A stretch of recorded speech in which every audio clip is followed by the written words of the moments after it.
Hello.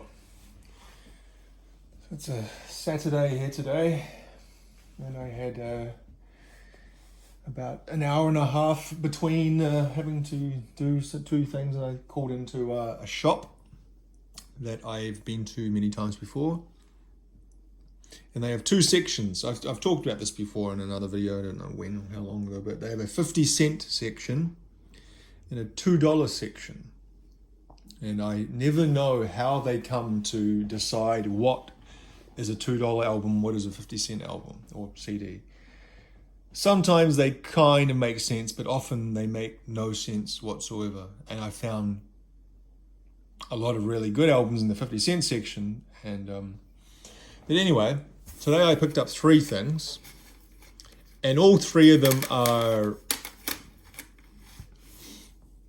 not things that I would say were on my list or I've even really thought about before, but I saw them and I thought, well, why not? It's only a couple of dollars. So the first one here was a $2 CD, and that is Grizzly Bear's first album, Horn of Plenty. I think it's their first album. I can't say 100% for sure because I never really been the biggest Grizzly Bear fan. Not to say I don't like them, but I just don't know enough about them to know what is their first album and what isn't. You don't really hear much about these guys nowadays. There was seemed to be a period in that kind of I don't know how you really refer to the period I'm thinking about. The late 2000s. Let's say around 2009, 2010, 2008, 9, 10, where there was quite a lot of those kind of indie bands, using that term indie in a not particularly I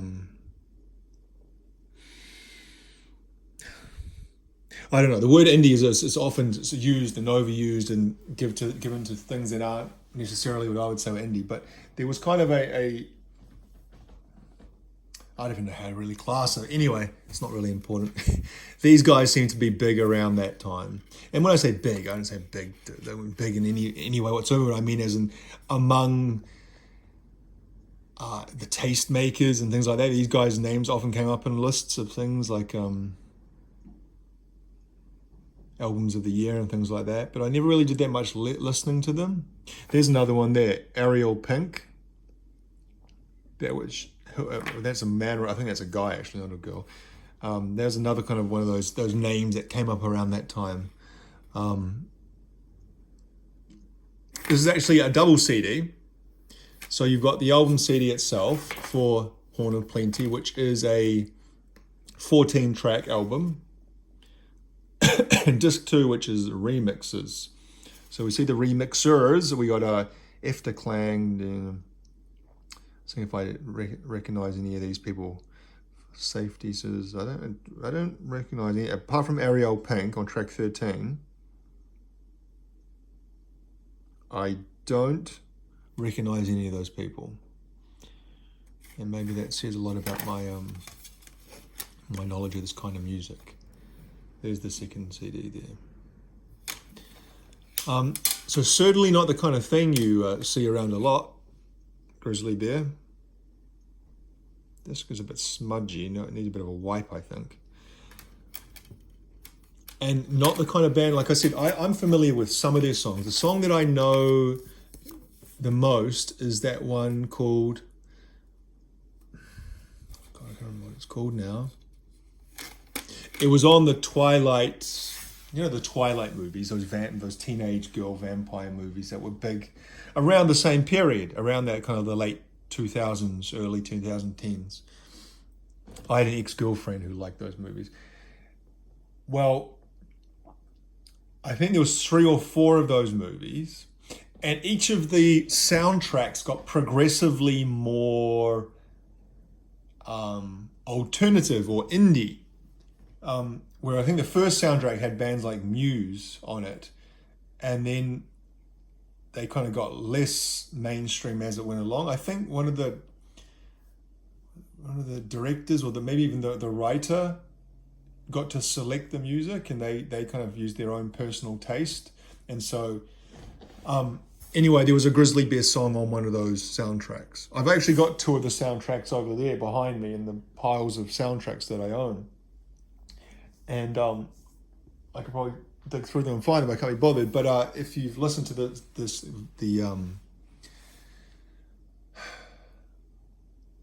soundtracks, Jesus Christ, the Twilight soundtracks, then you might know the song I'm talking about.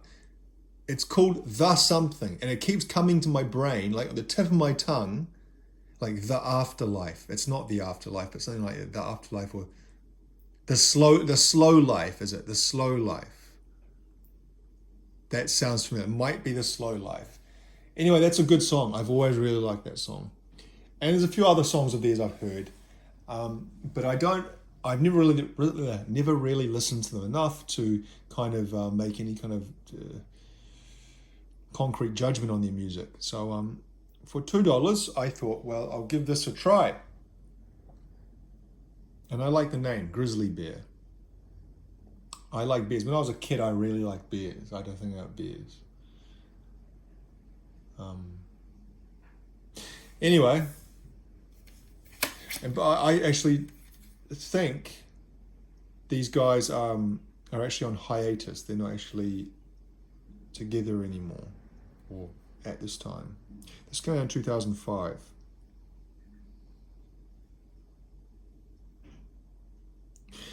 Next, another band who I've heard the name of quite a lot. This was $2 as well. But I never really, I never at all listened to anything of theirs. And that's the band, I think they're Scottish, Orange Juice. Now, everything I say about these guys is just going to be from memory and from little snippets of things that I've read and heard over the last 20 years. As far as I know, they're a Scottish band in the post-punk area, and maybe started in the late 70s and carried through to the early 80s. And they're of that family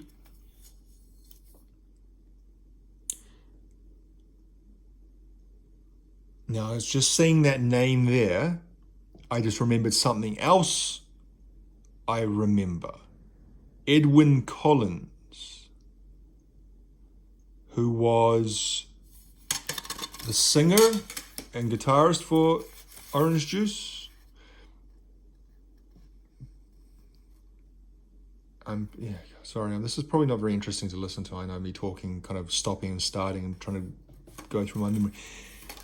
He found fame, and probably greater fame, maybe not as enduring fame, but greater fame in the mainstream with that song in the mid-90s, a kind of very pop song. Never met a girl like you before. Never met a girl like you before. Remember that song? And I think it was used in a shampoo commercial, like Garnier or Vidal Sassoon or something. Never met a girl like you before. That one. It's kind of got a not a vibrato, some sort of effect to his voice. He puts on almost like a I don't know the terms to do with vocalizations, but that kind of warble that he does, but a deep, yeah. Anyway, that just came to my memory when I saw his name. And incidentally, I actually quite like that song. For a pop song, a song that was popular on TV, was on like Top of the Pops and things like that, and it was used in a commercial. Something quite dark and interesting about that song. But previously, he was a member of this band, Orange Juice. And I think they're Scottish. And like I said, I think they're kind of that post-punk. You know, the band that I often, when I think of Orange Juice, I think of it also as, is it The Wire?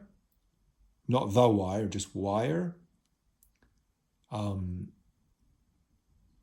guess Joy Division as well. But these guys were more on the guitar side. of post-punk, as opposed to Joy Division, which of course had guitar, but were more, how would you class that? Much more atmospheric, I guess. When you think about Joy Division, I don't have the Joy Division CD to talk about right here in front of me, but when you think about Joy Division, the instrument that really colors and almost represents the band is Peter Hook's bass sound, or maybe the drums, because the drums were quite different, quite groundbreaking. I think Stephen Morris was the drummer. And that rhythm section of Peter Hook and Stephen Morris, and especially his bass tone, bass sound, is more evocative of the Joy Division sound. And like I said, also the atmospheric aura, which is maybe even more than anything produced by Ian Curtis's vocals. And so you kind of put Bernard Sumner's guitar almost like in the last place of importance. Of course, it's always in any band, it's all the things together make the whole. And you take away one thing. And I think Bernard Sumner actually wrote a lot of the songs. So I'm not saying his guitar is shit or anything like that. But I don't know what I'm saying. Maybe you understand what I'm saying. But whereas those guys were maybe, and we saw that with New Order as well, didn't we? New Order kind of went off in almost like the dance direction, like with their later releases through the 80s. Whereas Orange Juice were more on maybe the jangle pop side of post-punk. Having said that, I've never listened to a song or knowingly heard a song by Orange Juice. Now, I might put this on. This is a greatest hits collection, the very best song. I might put this on and find that I'm familiar. Oh, I've heard this song before. But off the top of my head, and as far as I know, I've never heard a song by Orange Juice. So I'm only saying what I just said there from memory of reading articles and people talking about them. Now, there's a famous newsreader in New Zealand called John Campbell. Now, saying you're a famous newsreader in New Zealand isn't much of anything, isn't it? Because who gives a shit? But he is, or he was. You don't really see him around much nowadays. And he had quite a, let's say, a cool musical taste. And he liked a lot of kind of that post-punk era stuff, British post-punk stuff. And I remember him saying that his favorite album ever was by Orange Juice. Obviously, it wasn't the best of. It was one of their maybe earlier albums. And so that always stuck in my brain. And I always thought, well, if John Campbell likes them, then maybe they're quite good. And so when I saw this, I was quite surprised because, again, not the kind of thing you ever see around. And I was like, is this that same Orange Juice? Or is that the same one? And then I was like, Polydor, were they on a major label? And I was kind of like, and then I thought, well, surely the esteemed Orange Juice, it doesn't say anything else. It must be. And so I bought it. And then I quickly Googled, and I saw this, or not Googled, Discogs, and saw that this is an actual official release by the band. So, yeah. So that, kind of interested to see what that sounds like. Because like I said, a band I've known about for 20-some years, but I've never actually heard a note of music from. Lastly, was the 50 Cent purchase, Chilled in the Sun. It's a compilation. Sublime Summer Chill Out. Now, I'm a sucker for a chill out compilation. I've actually done a video before about showing some of them. How many compilations I own that mention the word chill in the title. And there's like about 10 or 12 of them. Well, here's another one. Now, the reason why I got this, because I was looking through this and I thought to myself, I probably already have most of these songs already, either on the album themselves or on other,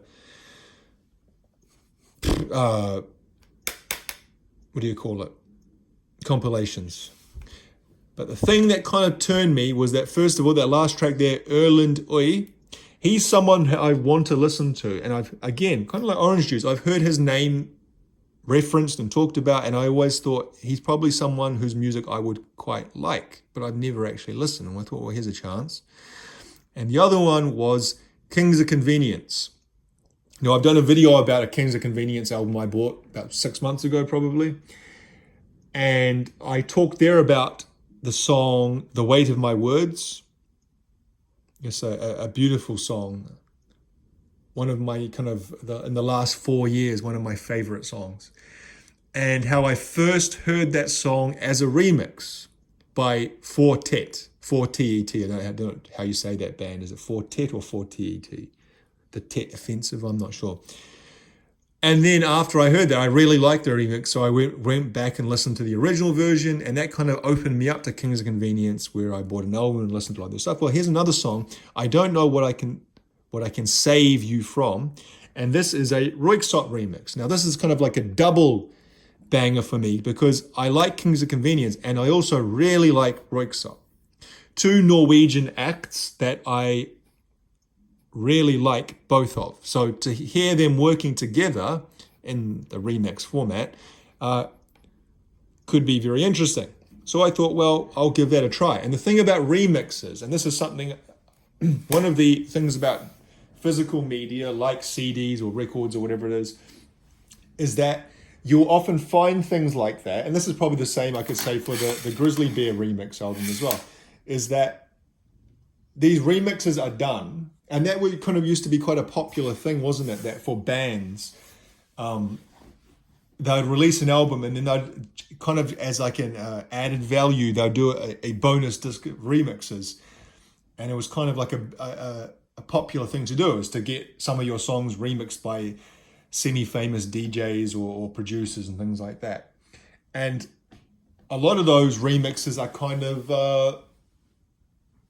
they're not on Spotify, not all of them. And some of them you can't even find on YouTube.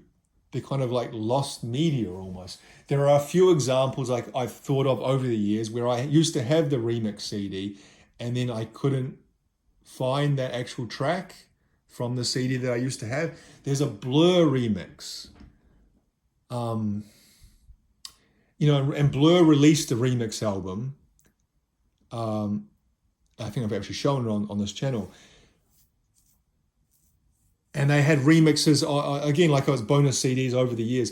But there was one particular, I can't remember what the song was now, or who remixed it. Couldn't have been that important then, could it? But anyway, my point is that it wasn't on Spotify or any other of the streaming services like Apple Music. And surprisingly, it wasn't on YouTube either, because usually you can find these things on YouTube. There's another example of that, is the Ozzy Osbourne song, Back on Earth, which was a bonus song on one of his greatest hits collections in the late 90s. You know, that often bands used to record one or two new songs to get diehard people to buy their greatest hits albums. Because, you know, if you're a diehard and you already have all their albums, why would you want to buy their greatest hits? Well, an easy way to fix that is just to put 2 or 3 new songs on it so that you feel you have to buy it. So Ozzy Osbourne did that. I think it was Ozman Cometh compilation in about 98. And Back on Earth was it. And there's a radio edit of Back on Earth and the original album version. And I haven't looked in the last year or two, so this could have changed. But I remember for a good 10 years, I have not been able to find the album version of Back on Earth by Ozzy Osbourne, because it's on the CD. Obviously, if you have the CD version of that, then no problem. But again, on the streaming services, they either just didn't have the song at all, or had the radio edit, and even on YouTube, they didn't have the original album edit. And so that was kind of one of the things that really convinced me the importance of compact discs and someone maintaining that stuff, because it can easily be lost. I guess that probably sold tens of thousands or hundreds of thousands of copies of that greatest hits compilation, so it's out there. But the fact is that it's hard to find, and then if you want to listen to other ways, you can't. Oh, I'm really blabbing, aren't I? Anyway, what else do we have here? Massive Attack. So obviously I think I've got all the Massive Attack albums, so I don't need Mezzanine. Doves, Gomez. I've got one Gomez album. Not sure if Tijuana Ladies on it. Turin Breaks, Mazzy Star, Sheila Chandra. Ben Harper, talked about him recently, didn't I? Dirty Vegas, Beth Orton. Telepop Music. I've got an album by them. Motorcycle, don't even know who they are. Everything But the Girl, I've got an album by them. D-Note, Mark Moulin, Miguel Miggs. So yeah, I kind of really only bought it for 2 tracks. Ghost Trains by Erland Oy. Not sure how to pronounce that. That was O with a cross through it. And Kings of Convenience. I don't know what I can save you from, but I'm sure some of these other songs will be good as well.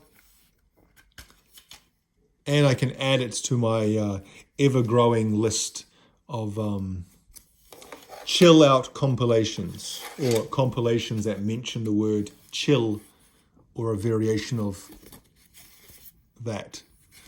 Oh, here we go. Here's the actual albums. No, yes, no. Used to have it.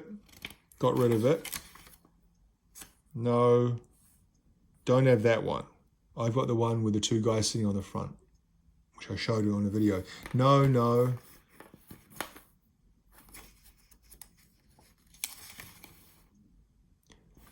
No, yes. No, no.